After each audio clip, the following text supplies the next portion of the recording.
Aujourd'hui vous êtes né, le Sauveur, le Messie, c'est le Seigneur. Alléluia.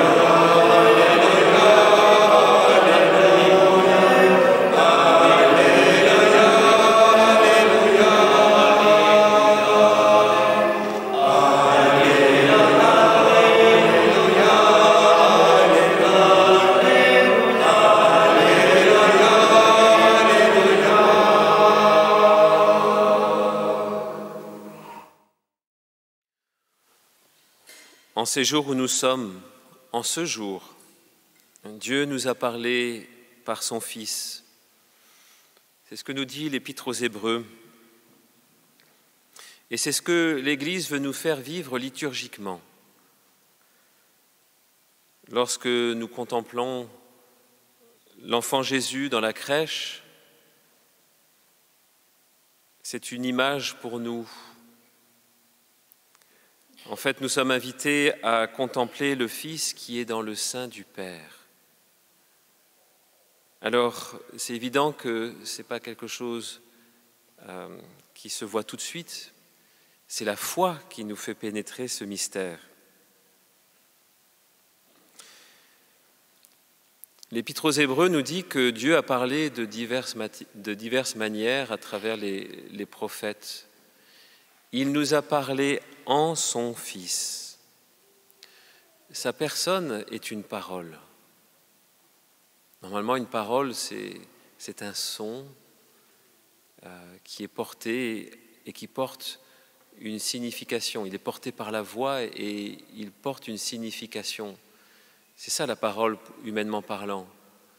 Nous n'avons pas d'expérience d'une parole qui est une personne. Lorsque Dieu parle de façon substantielle. Ça aide bien d'avoir fait la métaphysique pour comprendre ça. Il ne parle pas de façon abstraite. Il ne parle pas à travers des concepts. Il parle en donnant une personne. Alors, que Dieu parle, eh bien, ça veut dire qu'il attend de nous d'entendre. Rien de plus pénible, lorsque vous parlez, de voir que personne n'écoute. C'est assez frustrant. Eh bien, lorsque vous faites cette expérience, d'un seul coup, vous pouvez comprendre quelque chose de Dieu. Dieu a parlé définitivement en Jésus. Et donc, ça présuppose pour nous que nous soyons tout à l'écoute. Qu'est-ce que c'est que écouter le Seigneur ? Eh bien, c'est d'être présent à lui comme étant vivant. C'est le Dieu vivant qui parle. Donc ça veut dire que je suis en présence du Seigneur. Si j'écoute sa parole sans être présent à lui, alors ça ne sont que des mots.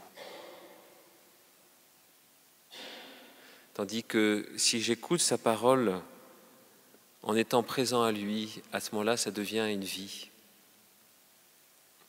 Comme dirait sainte Élisabeth de la Trinité, « Donne-moi, Seigneur, d'être tout enseignable, que tu puisses tout m'enseigner. » Et voyez, la disposition intérieure pour pouvoir écouter la parole de Dieu, c'est de ne rien savoir. Là, on retrouve la plus grande sagesse. La sagesse des plus grands sages, c'est de ne savoir qu'ils ne savent pas. Et donc, ils peuvent apprendre à tout moment.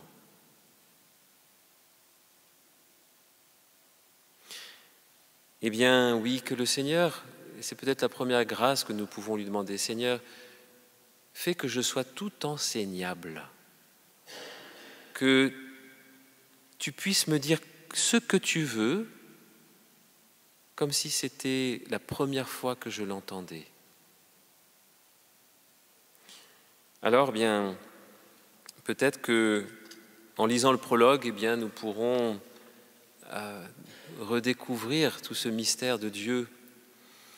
Il nous est dit dans le prologue que Jésus, en fait, il est le Verbe. mot très bizarre, très abstrait pour la plupart des gens. Qu'est-ce que ça veut dire, verbe? Alors on pourrait dire parole. Si on essaye de comprendre, il semble que Saint Jean veut nous dire qu'il est ce qui est dans le sein du Père, ce qu'il porte au plus profond de lui. Donc, lorsqu'on dit « il est le Verbe », on veut dire à la fois il est comme une parole intérieure et comme un enfant dans le sein de sa mère. C'est ça le Verbe, qui est dans le sein du Père, qui est en Dieu. Donc on ne peut pas, juste avec une image, comprendre ce mystère. Il faut pouvoir l'aborder de différents angles. Il est le Verbe. C'est-à-dire le secret le plus profond, c'est une très bonne révélation que Dieu fait à Conchita. Je ne sais pas si vous la connaissez, cette sainte mexicaine. Mais il essaye de lui faire comprendre ce qu'est Jésus pour le Père. Et alors peut-être que Jésus a lu saint Thomas d'Aquin, mais Jésus lui dit, tu sais, le Verbe, il est comme un secret en moi. C'est très beau. Il est le secret. Il est la vie, nous dit le prologue. La vie, c'est quand même quelque chose, c'est ce qu'il y a de plus intime en nous. Saint Augustin reprendra ça, Dieu est plus intime à notre intimité que notre propre intimité. Alors il faut se le répéter plusieurs fois pour commencer à comprendre ce qu'il veut dire, mais Dieu est au plus intime de notre intimité. Il est plus intime que nous-mêmes, nous sommes intimes à nous-mêmes. Et ça, c'est quand même très fort. Il est à la source de ce qui est notre vie. Donc ce qu'il y a de plus intime en nous, c'est le Verbe, c'est Dieu, Verbe, qui est la vie. Il est la vie des hommes. Vous avez un psaume qui est très beau, je crois que c'est je ne sais plus d'ailleurs, nous attendons notre vie du Seigneur. Un très beau psaume, je suis sûr que les novices pourraient me rappeler quel psaume c'est, mais voilà, il m'échappe un petit peu. Nous attendons notre vie du Seigneur. Donc laissons résonner tous ces mots, il est la vie, il est la lumière. Donc ça veut dire que par sa personne, nous voyons. Nous pouvons savoir où nous allons, il est la lumière. Rencontrer le Christ, ça nous éclaire. C'est plus que nous éclairer, ça nous permet de savoir où marcher, puisqu'il est la lumière. Par le Christ, nous voyons. Sans le Christ, nous ne voyons pas.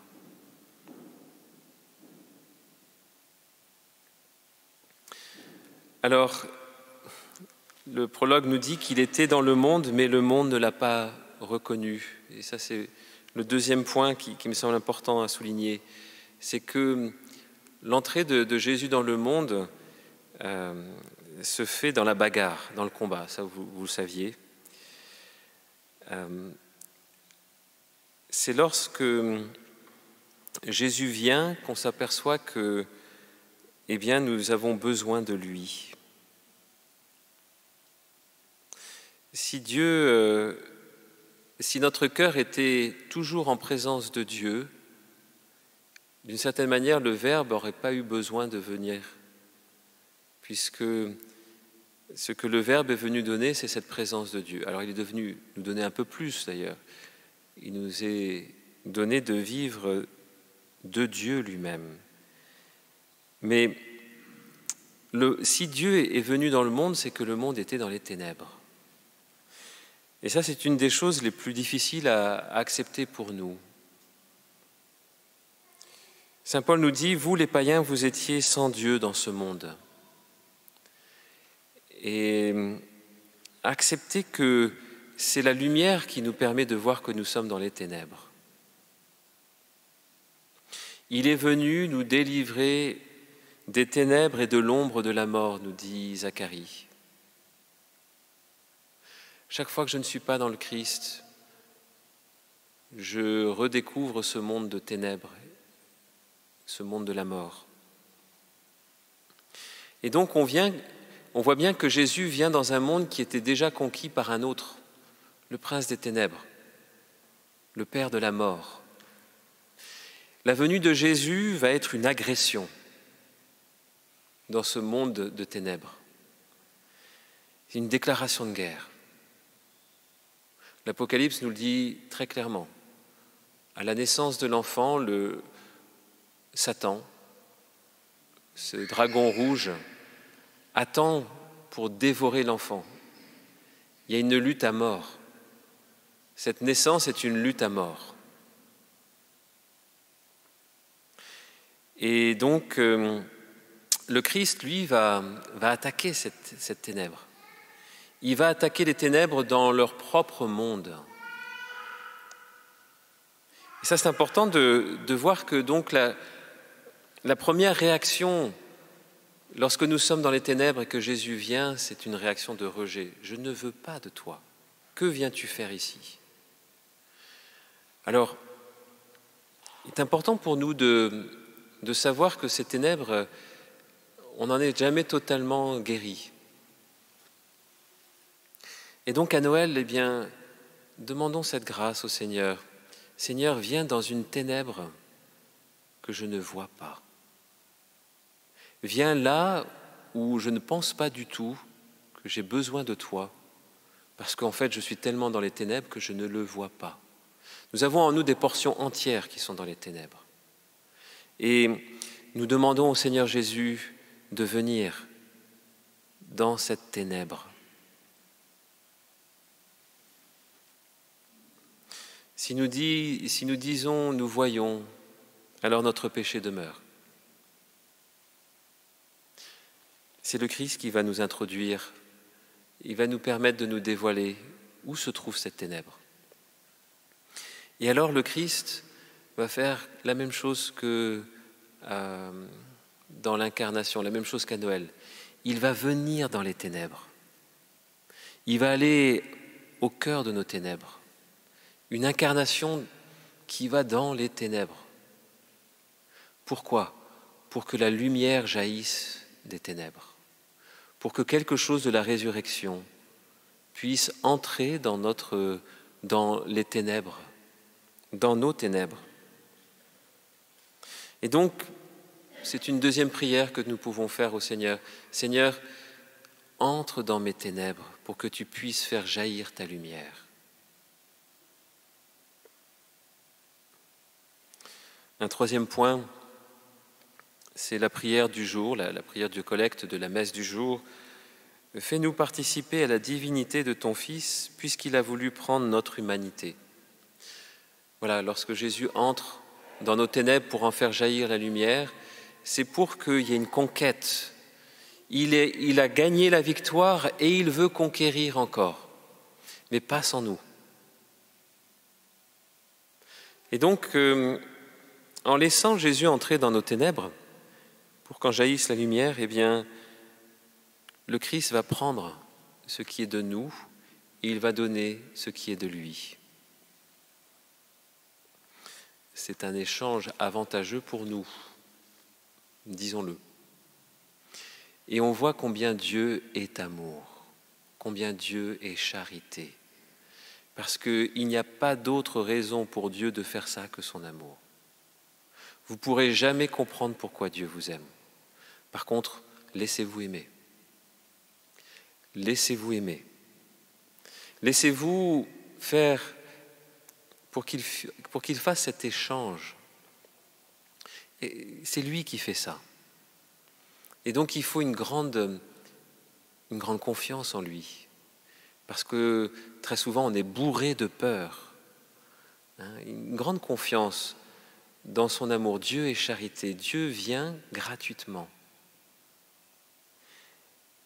Alors, à ce moment-là, eh bien, nous pouvons recevoir deux choses, nous dit le prologue. Jésus est plein de grâce et de vérité. Donc, les deux cadeaux de Noël que Jésus nous fait, parce que, très étonnamment, normalement, on donne les cadeaux aux enfants à Noël. Eh bien, il y a une petite inversion quand c'est l'enfant Jésus. Le Père Noël n'existe pas, je suis vraiment désolé pour les enfants qui écoutent. Le Père Noël n'existe pas, par contre Jésus existe. Et c'est Jésus qui donne le cadeau. Alors les deux cadeaux de Noël, nous dit le prologue, c'est sa grâce et sa vérité. Sa grâce, c'est qu'il nous donne d'être enfants de Dieu. C'est une vie d'enfant de Dieu. C'est en fait sa vie. Donc nous sommes invités à voir dans cet enfant nous-mêmes. C'est nous-mêmes qui sommes à la crèche. Et alors, comme on dit en anglais, we are pampered by the Blessed Mother. Je ne sais pas comment traduire ça en français, parce qu'il y a des choses qui sont intraduisibles. La Vierge Marie prend soin de nous, parce que nous sommes cet enfant, en fait. Cet enfant qui est dans le sein du Père. Et ça, Jésus non seulement nous le donne, mais il nous le révèle. Alors, premier cadeau. Et deuxième cadeau, il est plein de grâce et de vérité. C'est-à-dire qu'il nous permet de voir la gloire du Père. Nous avons contemplé sa gloire. Ça, c'est la vérité. Jésus nous donne ses yeux. Il nous permet de voir tel que lui voit. Bien sûr, ça implique un cœur qui sache recevoir les dons de Dieu. Alors, eh bien, ça sera notre troisième prière. Seigneur, donne-moi de recevoir ce que tu veux me donner et je te donne tout ce que je suis, même mon péché. Que cet échange puisse se faire librement, sans contrat.